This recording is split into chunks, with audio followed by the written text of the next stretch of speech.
दोस्तों, हम आपको एक बार फिर मिरेकल्स ऑफ माइंड के चैनल पर खुशामदीद कहते हैं और ये उम्मीद रखते हैं कि आप पहले की तरह आज के सेशन को भी इंजॉय करेंगे। हम आपके साथ बिल्कुल हल्की फुल्की बातें करेंगे, बड़ी इजी ज़ुबान में। हमारी कोशिश यही है कि आपको हर बात समझ आए और आप इसको इंजॉय कर सकें, ताकि हम अपने चैनल को आगे और अच्छे तरीके से पेश करते चले जाएं। तो आज का प्रोग्राम हमारा है अनकॉन्शियस माइंड के बारे में। पिछले सेशन में हमने आपको बताया था कॉन्शियस, सबकॉन्शियस और अनकॉन्शियस के बारे में, बिल्कुल बेसिक बातें। लेकिन आज हम सबकॉन्शियस के बारे में बहस करेंगे कि सबकॉन्शियस कैसे प्रोग्राम होता है, ये बनता कैसे है, डेवलप कैसे होता है और इसकी प्रोग्रामिंग कैसे होती है। सबकॉन्शियस माइंड क्या है? सबकॉन्शियस माइंड हमारी आदत का मजमूआ है जो हमारे जहन में स्टोर रहता है। वो कॉन्शियस से कहीं ज़्यादा बड़ा होता है, उसका साइज़ ज़्यादा होता है, उसका स्टोर हाउस बहुत बुलंद होता है। कॉन्शियस तो सिर्फ इस वक्त जो कुछ हो रहा है वो कॉन्शियस है, हालांकि कॉन्शियस क्रिएटिव है, यही क्रिएट करता है और सोचता है। लेकिन सब कॉन्शियस में सारी आदत, सारी ज़िंदगी का मजमूआ पड़ा है। ये बिल्कुल इसी तरह होता है जैसे कि एक कंप्यूटर, आप नया कंप्यूटर ख़रीदते हैं तो जब आप कंप्यूटर को ऑन करते हैं वो आपकी मर्ज़ी के मुताबिक अभी नहीं चल रहा। वो ऑन तो होता है, चलता है, लेकिन जो कुछ आप चाहते हैं वो नहीं कर सकता क्योंकि उसके अंदर प्रोग्राम्स नहीं हैं। अब आप उसके अंदर ड्राइवर्स डालते हैं, उसके अंदर सॉफ्टवेयर्स डालते हैं, उसके अंदर एंटीवायरस डालते हैं। अब वही कंप्यूटर जैसा आप चाहते हैं वो काम कर रहा है क्योंकि उसकी प्रोग्रामिंग हो गई है। तो सबकॉन्शियस भी इसी तरह प्रोग्राम होता है। पहले 7 साल जो ज़िंदगी के होते हैं उसमें सबकॉन्शियस बनता है और वो पैदाइश के फौरी बाद शुरू हो जाता है और बच्चा अपनी माँ से जो कुछ सीख रहा है, जो रोशनियाँ वो देख रहा है, जो कुछ छू रहा है, जो कुछ वो चख रहा है, जो कुछ वो देख रहा है, वो सुन रहा है, वो सब उसके सबकॉन्शियस माइंड का हिस्सा बनते जाते हैं। अब वो बच्चा अपने माँ बाप से जो कुछ सीखता है, अपने बहन भाइयों से जो कुछ सीखता है, स्कूल में जो कुछ सीखता है, टीचर से, दोस्तों से, खेल के दौरान कम्युनिकेशन में जो कुछ सीखता है, ये सब सबकॉन्शियस का हिस्सा बनते चले जाते हैं। अब वो आदत बन जाती हैं जो उसकी ज़िंदगी में कदम कदम पर उसके साथ चलते हैं और वो उनके मुताबिक ज़िंदगी में अमल करता है। उसने गुस्से के लिए क्या रिएक्ट करना सीखा, उसने नफ़रत को कैसे एक्सप्रेस करना सीखा, उसने टॉलरेंस कैसे सीखी, उसने बाकी बातें कैसे सीखी, मोहब्बत के जज्बात, ये सारा कुछ जितने इमोशंस हैं और वो सब सीखता है। बल्कि इमोशंस के साथ मिले जुले जो तजुर्बात हैं वो ज़्यादा मजबूती के साथ सबकॉन्शियस का हिस्सा बनते हैं।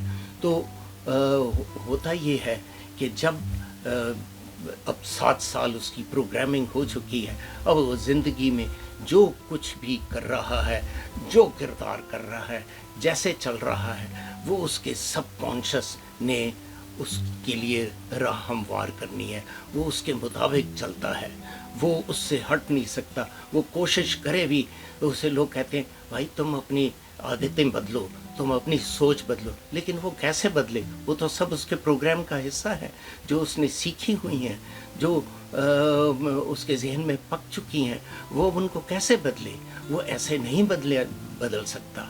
उसके लिए उसकी की रीप्रोग्रामिंग की ज़रूरत है और रीप्रोग्रामिंग के लिए साइकोथेरेपी इस्तेमाल की जाती है, मुख्तलिफ़ तरीके इस्तेमाल किए जाते हैं। तो साइकोथेरेपी में जैसे पुराने तरीके चलते थे, साइको एनालिसिस के मरीज़ को लिटा दिया और उससे पूछने लगे भाई अपनी कहानी सुनाओ, और वो रोज़ आता था, कहानी सुना के चला जाता था। 2 साल गुजर जाते थे, ठीक है, कुछ अच्छे रिज़ल्ट होते तो कुछ नहीं अच्छे भी होते थे। फिर बाद में एनालिटिकल साइकोलॉजी, फिर दूसरी साइकोलॉजीज आ गई, फिर बिहेवियर थेरेपी ने एक रेवोल्यूशन दुनिया में आ गया, नफ्सियात की दुनिया में, और बिहेवियर थेरेपी से और थेरेपीज़ निकल आई। तो आजकल एक ग्रुप ऑफ थेरेपीज़ आई हैं जिनको कहते हैं एनर्जी साइकोलॉजी, एनर्जी साइकोथेरेपी। इनमें क्या किया गया है कि मशरक़ के कुछ तरीक़ों को लेकर मगरिब की नफ्सियात के साथ कंबाइन करके कुछ थेरेपीज़ डेवलप की गई हैं। इनको कहते हैं एनर्जी साइकोथेरेपी। इसमें सीधा मशहूर जो हैं वो हैं थॉट फील्ड थेरेपी, TAT, और इसके अलावा है TAT, थप्पा एक्यूपंक्चर थेरेपी, टापा एक्यूपंक्चर थेरेपी। ये एक एक्यूपंक्चर के स्पेशलिस्ट ने डेवलप की है। इसी तरह जो थॉट फील्ड थेरेपी है वो भी रिकग्नाइज्ड सीनियर साइकोलॉजी के प्रोफेसर्स ने डेवलप की है। फिर है इमोशनल फ्रीडम टेक्निक, जो आजकल बहुत पॉपुलर है, बहुत ही आसान है और बहुत ज़्यादा इस्तेमाल हो रही है और बड़ी इफ़ेक्टिव है।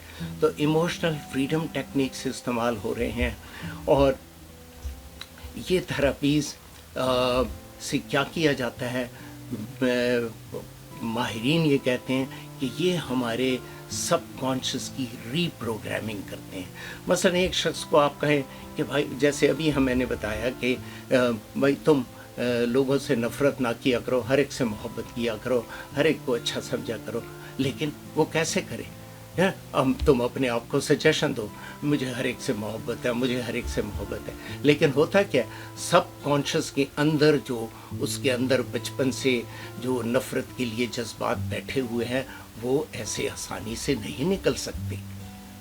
उसके लिए ख़ास टेक्निक्स इस्तेमाल करने पड़ते हैं जिससे सब कॉन्शियस की प्रोग्रामिंग की जाती है।